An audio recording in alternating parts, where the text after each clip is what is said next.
एक गांव में कन्हैया अपनी पत्नी राधा के साथ रहता है।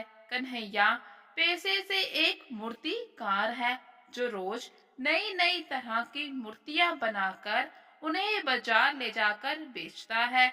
इसी से उसके घर का गुजारा हो पाता है। लेकिन बेचारा कन्हैया जितनी मेहनत और लगन के साथ मूर्तियां बनाता है उतनी मूर्तियां नहीं बिकती। इसलिए उसकी कमाई भी कुछ ज्यादा नहीं हो पाती। कभी कभी तो दोनों पति पत्नी बिना कुछ खाए ही सो जाते। फिर एक दिन जब कन्हैया मूर्तियां बना रहा होता है तो अपनी पत्नी राधा से कहता है, राधा देखो, आज मैंने कितनी सुंदर सुंदर मूर्तियां बनाई है। मुझे लगता है इस बार मेरी सारी मूर्तियां बिक जाएंगी तो अच्छी कमाई होगी। तो इस पर राधा कहती है, अगर आज सारी मूर्तियां बिक गई तो तुम मेरे लिए एक नवी कढ़ाई लेकर आना, मैं उसमें ही खाना बनाऊंगी। तो इस पर कन्हैया कहता है, अरे राधा, तुम फिक्र क्यों करती हो? अगर सारी मूर्तियां बिक गई और अच्छी कमाई होने लगी तो मैं तुम्हें सिर्फ कढ़ाई नहीं, पतीला, थाली, प्लेट, गिलास, सभी बर्तन लाकर दूंगा। तो फिर राधा कहती है, अरे नहीं, मुझे तो सिर्फ एक अच्छी सी कढ़ाई चाहिए ताकि मैं आपको रोज अच्छा अच्छा खाना बनाकर खिला सकूं। तो कन्हैया उदास होकर कहता है, अरे राधा, तुम तो अच्छा अच्छा खाना बना ही लोगी, लेकिन उसके लिए भी तो सभी तरह के मसाले और सामान चाहिए, जो ना जाने मैं कभी तुम्हें लाकर दे भी पाऊंगा या फिर नहीं। तो राधा कहती है, आप ऐसा क्यों सोचते हैं? अपना दिल छोटा ना कीजिए। हम दोनों मिलकर बहुत मेहनत करेंगे और देखना, एक दिन हमारे भी दिन बदल जाएंगे, हमारे भी अच्छे दिन आएंगे। और फिर मूर्तियों का काम खत्म करके अगले दिन सुबह जल्दी उठकर दोनों पति पत्नी मूर्तियां बेचने के लिए चले जाते हैं। लेकिन बदकिस्मती से उनकी एक भी मूर्ति नहीं बिकती। वो उदास होकर घर आ जाते हैं। कन्हैया उदास सा बैठा हुआ राधा से कहता है, राधा, आज तो एक भी मूर्ति नहीं बिकी। मैं तुम्हें कढ़ाई दिलाना चाहता था, लेकिन कढ़ाई तो दूर की बात है, आज तो दाल चावल भी नहीं मिल पाया। तो राधा कहती है, तो क्या हुआ, आज आज भर पेट पानी पीकर ही सो जाते हैं। ये दुख के दिन ज्यादा दिन नहीं रहेंगे, ये समय भी जैसे तैसे बीत जाएगा, आप चिंता ना करें। और फिर ऐसे ही कुछ समय बीतता है। राधा और कन्हैया बहुत ही मेहनत और लगन के साथ मूर्तियां बनाते, रोज उन्हें बाजार में लेकर जाते। उसमें से कुछ मूर्तियां बिकती और बाकी सारी मूर्तियां वापस घर आ जाती। उनकी कमाई भी कुछ ज्यादा नहीं हो रही थी। लेकिन फिर एक रोज जब राधा और कन्हैया मूर्तियां बेचकर घर वापस आ रहे थे तो उनको रास्ते में एक बूढ़ी औरत मिलती है जो उनसे कहती है, बेटा, क्या हुआ? तुम मुझे और मेरी इस कढ़ाई को ऐसे क्यों देख रहे हो? क्या बात है? और ये तुम्हारे चेहरे इतने उदास और परेशान क्यों हैं? तो कन्हैया कहता है, कुछ नहीं माँ जी, बस ऐसे ही। तो बूढ़ी औरत कहती है, ऐसे ही? ऐसे ही मतलब? मैं जानती हूँ कि आज तुम्हारी एक भी मूर्ति नहीं बिकी और तुम्हें इस कढ़ाई की भी बहुत जरूरत है। तुम ऐसा करो, ये कढ़ाई ले जाओ। तो इस पर कन्हैया कहता है, नहीं नहीं माँ जी, हम ये कढ़ाई नहीं ले सकते, हमारे पास इतने पैसे नहीं हैं कि हम ये कढ़ाई ले सके। तो बूढ़ी औरत कहती है, पैसे? मैंने कहाँ पैसे मांगे, तुम ये कढ़ाई ऐसे ही ले जाओ, ये आखिरी कढ़ाई बची है मेरे पास, ये तुम ले जाओ, बहुत ही अच्छी कढ़ाई है। राधा कहती है, नहीं नहीं माँ जी, हम आपसे ये कढ़ाई यूं मुफ्त में नहीं ले सकते।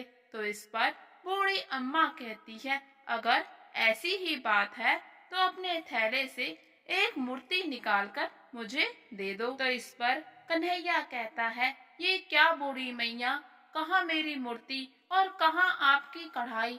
आपकी कढ़ाई तो बहुत ही मूल्यवान है, लेकिन मेरी मूर्ति बहुत ही साधारण सी है।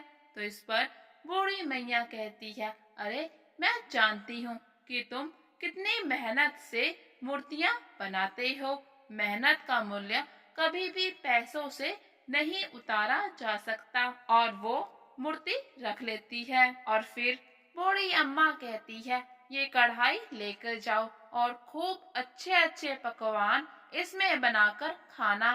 तो इस पर कन्हैया कहता है, कहाँ माँ जी, मेरी तो इतनी कमाई भी नहीं होती। यहाँ पर रोटी चावल खाने के ही लाले पड़े हैं और आप अच्छे अच्छे पकवान खाने की बात कर रही हैं। तो बूढ़ी औरत कहती है, मैंने कहा ना कि तुम इस कढ़ाई में अच्छे अच्छे पकवान ही बनाकर खाना। तुम बस इस कढ़ाई से कह देना कि तुम्हें क्या खाना है, फिर देखना कढ़ाई कैसे अच्छे अच्छे स्वादिष्ट स्वादिष्ट पकवान तुम्हें बनाकर खिलाती है। और फिर दोनों पति पत्नी घर आ जाते हैं। घर आकर कन्हैया राधा से कहता है, राधा, क्या सच में ये कढ़ाई हमें हमारा मनपसंद पकवान बनाकर देगी? तो राधा कहती है, क्यों नहीं, उस बूढ़ी अम्मा ने कहा है कि जो हम मांगेंगे वो हमें ये कढ़ाई देगी। अब बूढ़ी मैया इस उम्र में आकर झूठ थोड़ी ना बोलेगी। और फिर राधा कढ़ाई को चूल्हे पर चढ़ा देती है और उससे कहती है, दे दे कढ़ाई दे दे, जो खाना चाहे मेरा मन वो पकवान मुझे दे दे, मुझे मछली खानी है। और झट से मछली बनकर तैयार हो जाती है और फिर दोनों पति पत्नी खाना खाकर सो जाते हैं।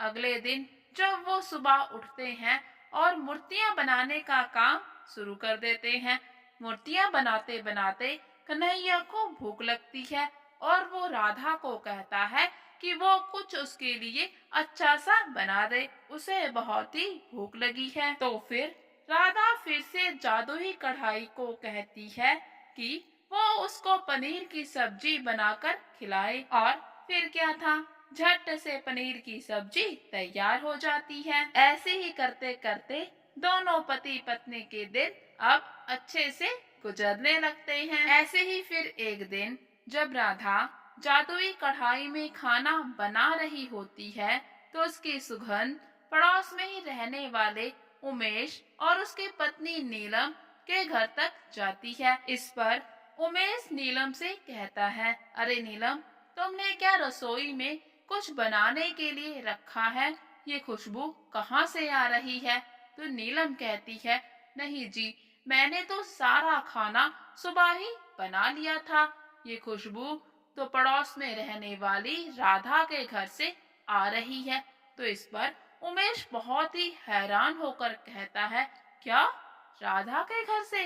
लेकिन इनके घर में तो खाने के भी लाले पड़े रहते हैं, तो इतनी अच्छी खुशबू इसके घर से कैसे आ रही है? तो फिर नीलम उमेश को बताती है कि आजकल तो प्रतिदिन ही वो कुछ ना कुछ स्वादिष्ट खाते हैं, क्योंकि ये सुगंध प्रतिदिन आती है।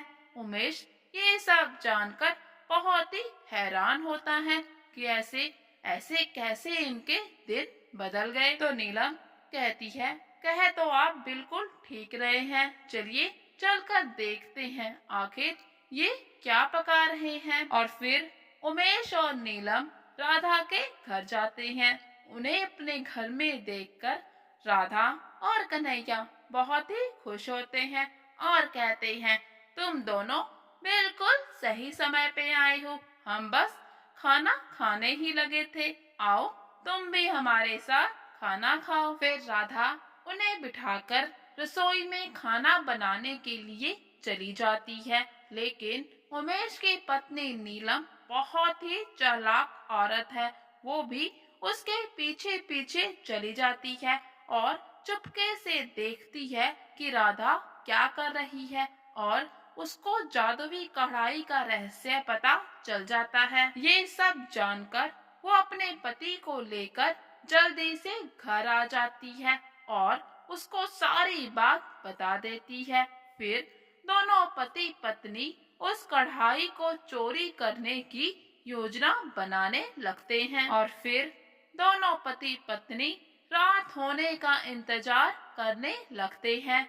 जैसी ही रात होती है और राधा और कन्हैया खाना खाकर सो जाते हैं, तो वो दोनों पति पत्नी चुपके से उनके घर आकर वो जादुई कढ़ाई चोरी करके ले जाते हैं। फिर जब नीलम कढ़ाई को लेकर आती है और उसे अपने घर के चूल्हे पर चढ़ाती है और उससे कुछ अच्छा खाने को मांगती है, तो कढ़ाई में कोयले आ जाते हैं। नीलम को लगता है कि उसने कुछ गलती कर दी, तो वो कोयले बाहर निकालकर कढ़ाई साफ करके फिर से उसको चूल्हे के ऊपर रख देती है। इस बार फिर से वो कढ़ाई से कुछ स्वादिष्ट स्वादिष्ट भोजन मांगती है।